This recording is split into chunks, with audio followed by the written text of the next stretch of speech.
What is up? It's your girl back with Killer Cases with the Crystal Pusher, and I would like to talk about this uninhabited home. Now, it's not the nicest, obviously, but it has an insane story attached. Actually, sick, deplorable behavior. It's in Indianapolis, and it belongs to Leander and his wife Betty Bradley, who are the grandparents of Ken and Carrie Allen. And Sharon was their mother. She divorced from their father after years of fighting when Ken was 14 and Carrie was 4, and the two just decided to split up their kids. So Sharon kept Carrie and Ken moved to Florida with his father. And living with Sharon on her own, Carrie ended up being very coddled and codependent on her mother. And then Ken had some behavioral issues living with his father in Florida. As Ken grew into adult age, he just constantly got into legal trouble with theft, counterfeit, things like that. He had a severe gambling addiction as well. Now, his grandparents will often bail him out whenever he got into trouble, whether it be sending him money or literally bailing him out of jail.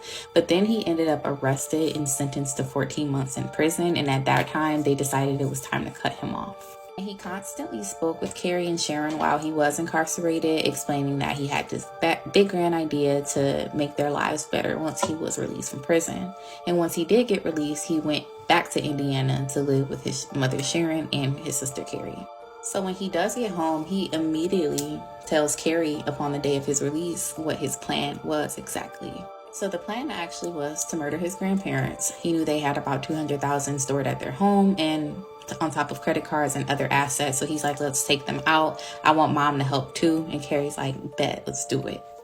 So on December 30th, 2004, Ken approached his mother with his plan, like, hey, let's kill your mom and dad because we can just steal their money and that way we'll have a better life. Sharon's like, no way, I'm not killing my parents. What the hell is wrong with you?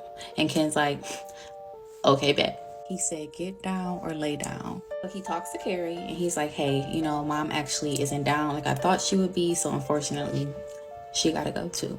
And Carrie's like, okay, bet. So around 9 p.m. that night, Carrie goes into the living room. She turns the TV volume all the way up and then goes into her mother's bedroom where her mother is sleeping. And then Ken follows behind her. He goes and sits on top of their mother and puts a pillow over her face to smother her and then decides to stab her through the pillow multiple times until she was no longer alive. This is literally the tip of the iceberg in this story. Like I haven't even stepped my foot in the water. So please stay tuned for part 2.